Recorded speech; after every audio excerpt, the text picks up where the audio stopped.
It's been a while since you guys won on the road in conference. Is that something that's discussed? 2015. Yeah. I'm well aware. Well aware. You got a date? It was UCLA. Yeah. But is it just reflective of the struggles the program's gone over the last few years, or is there something? Just opposite team played better ball that day. I think we're doing a really good job of preparing for this football team. Week in and week out, I think we've had a really good game plan. So I think we'll game plan the right way, and just we play as a team like we played this past Saturday. I think some positive things will come from it. What are the pieces that come? Being poised, staying grounded, not letting the success, we're 3-3 or whatever, but at the end of the day, you beat a top 5 team, people are going to start, chattering, and people are going to start telling you, you guys beat them, oh, you're good, you did this so good, and I think as a team and as individuals on the team, guys got to just deal with the success the right way. Of course, enjoy the win, because anytime you win a football game like that, it's great. I mean, having fans rush the field, I've never been a part of something like that. So to experience that, that's something I'll remember for the rest of my life. And, it's just about moving on and learning how to be poised in those situations and just growing from it and learning from the mistakes. And when you watch film, don't watch it for the enjoyment of, you guys winning a football game like that, but go watch the film and see how many mistakes we made, and we know that the score could have been a lot different. Again, defense played a really good game. I think offensively, I made some mistakes that cost us. I could put a ball here, I could put a ball there a little bit better, and kind of open the gates on that game. So, I was a little disappointed in some of the things that I did, but it's just about growing from it and, going to the next one and not making those same mistakes. That game. How has the progression been as far as communicating, protections, getting some of that stuff straightened out? Well, obviously Washington coming into this game, we knew that they had a pretty dominant front seven. So, our goal was to just get the ball out of our hands, be quick, be decisive with everything, and just execute the game plan that we had. And I think that, coaching-wise, that was a big emphasis, and they did a really good job of implementing that in our brains. Is be decisive with the ball at quarterback, a receiver, run the right routes, catch the ball, get what you get vertical. And, we have a sit route on snag where Nikhil catches it, he gets vertical, and then all of a sudden there's, 25, 30 yards in front of him, and it turns into a big gain, and it looks like I throw a deep fade to him or something. So, it's just about capitalizing on their weaknesses and getting our better guys and their lesser guys, and I think we did a good job of that. Has it been improvement with just everybody understanding what you're doing pre-snap and being on the same page? Definitely. I think we've grown in that area of just knowing, being on the same page with stuff. So when I see a certain pressure and I give a certain alert, it's not like, what? I don't know what you're saying. Having code names for things, and that's been a big part of what I've tried to do, is watch so much film to the point where, I know the other team like they know themselves. And, I think there was only one case where a guy timed up our cadence and, he came off the edge. But besides that, I think we did a really good job of pointing out guys that are coming and adjusting the line and sliding them to the right place, and just, I think that's an area we've grown in, and I think that was a good step for us. Manny, Coach has said that ever since the second half of the Texas Tech game, that there's been a shift, there's been a change in whether it's the presentation or the emotion. Have you seen that ever since that second half as well? Yeah, I would just say that guys are sick of losing. You win 5 games or 4 games in a row last year, you lose one, then you're 5-1, and then you lose the rest of the games, and then you lose 2 games, and 2 games that we had a really good chance to go out there and win.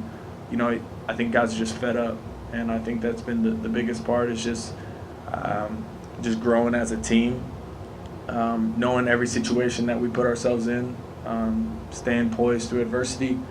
and just growing from all these situations, because all these things that we go through, whether it's one piece of the Washington game, one piece of the Texas Tech game, one piece of the Stanford game, all these games that we play, I think towards the end of the season when these situations show up again, when it's 4th and 3 and we have to run a certain play, or it's 3rd and 1, or it's 2nd and 2, all these situations that we have, having the game film, be able to go watch those things and learn from it will pay off here later on in the season. Would you say a big difference as well, Coach Graham saying it's not so much him being the motivator, the emotional support, but it's you guys, it's Ceejhay, it's Nikhil Perry kind of cheering everyone on the sideline as well?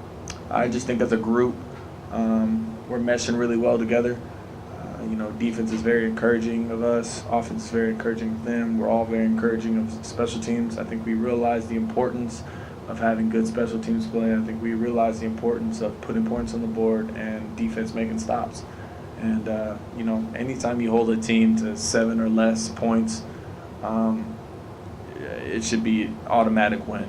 And, I think that was the big point of this game, was defense played a hell of a game, and we did enough to get by and win this game. So, but I do think that in all aspects of the game, all 3 aspects, we just dominated them.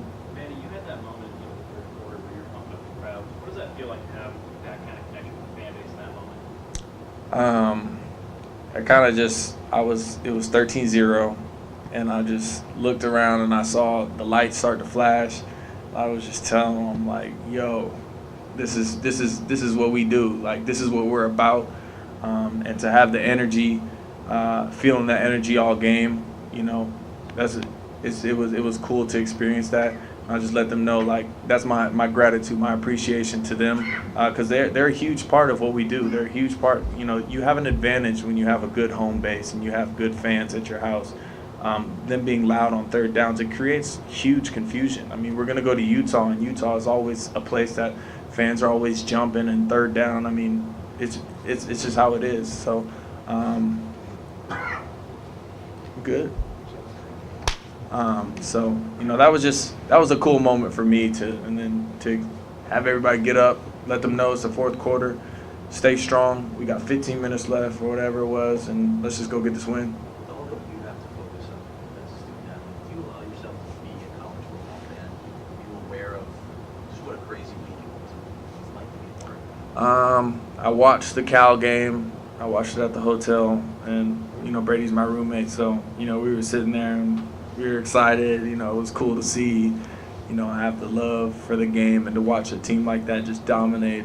At whatever 12, dominate them like that. That was special, and I'm good friends with Ross Bauer, so to see him get that win after them taking a big one the week before against Washington. It was cool to have that for him. And Vic, haven't seen him run the ball really well. That's a good friend of mine as well. So, I have a bunch of friends on all these teams. So, I always wish them nothing but success. And I have friends on Washington. And, after the game, I always tell them, how much I respect them, just because I'm respectful for this game, and I'm appreciative of getting to play it every day, and, let them know that they should be appreciative too.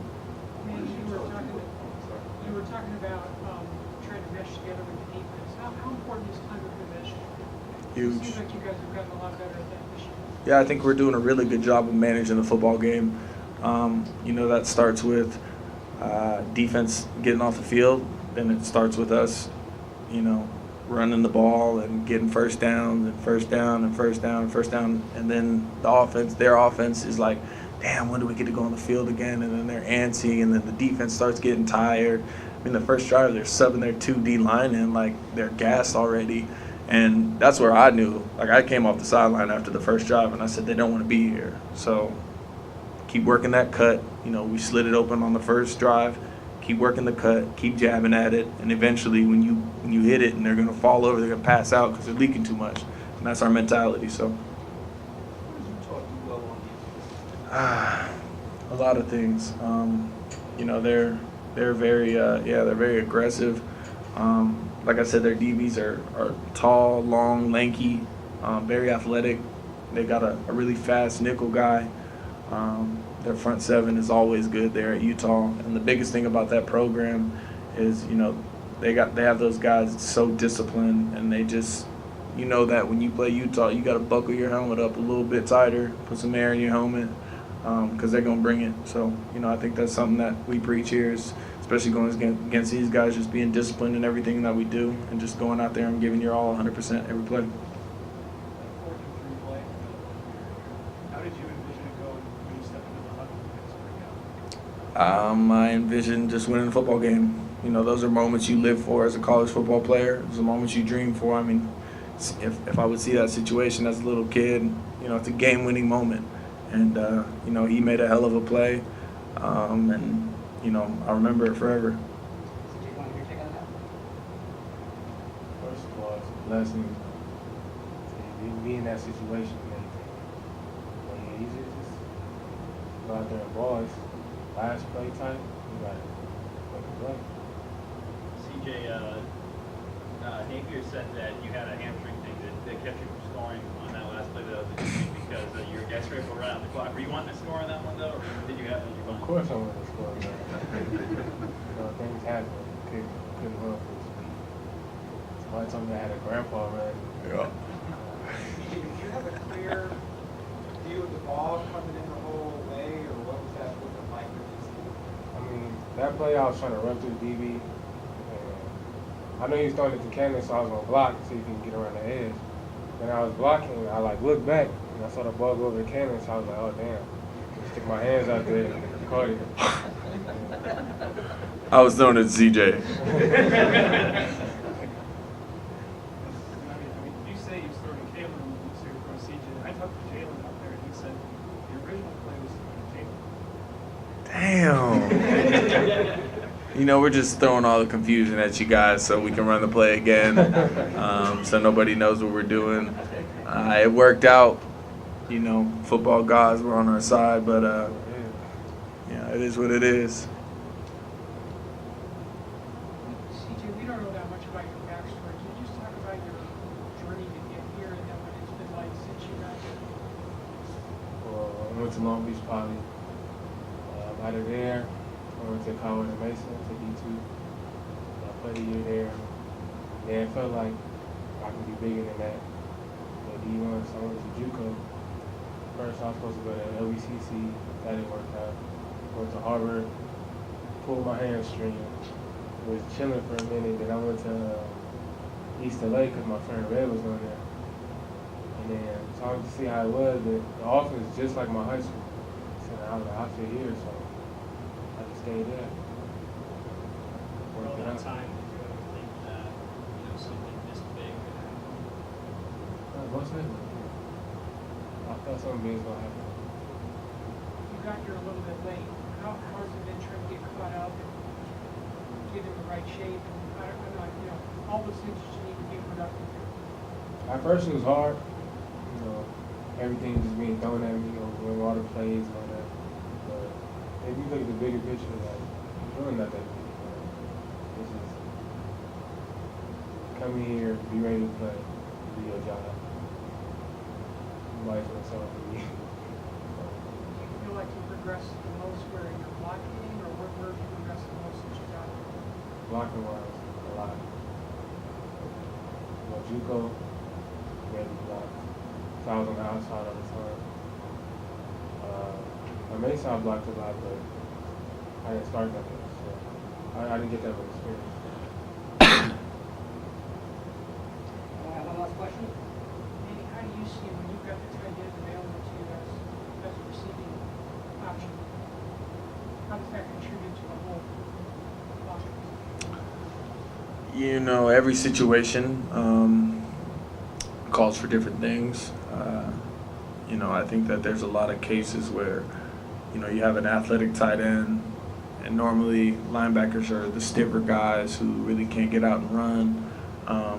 So, if we ever motion him out or something and you see a linebacker go with him and, you have a one-on-one with those two guys, it's just, this game's all about matchups. And like as I'm saying earlier, is you want to get your better guys and their lesser guys. So anytime you have a one-on-one situation where, you have a guy out there and then you look out there and you're like, this bum just ran out with him or something like that, then that to capitalize on it and take advantage of it. And, I think that's the biggest part of what these coaches are doing a really good job of, is just making it simple and knowing where to go with the football based off of your training, based off of what we do film study wise. And it makes it easier. The more and more you watch film, you see the game differently, and I think that's what we're doing really good as an offense. Is we watch a lot of film, and I think it's paying off for us. Thank you, Manny. Thank you, CJ. Thank you.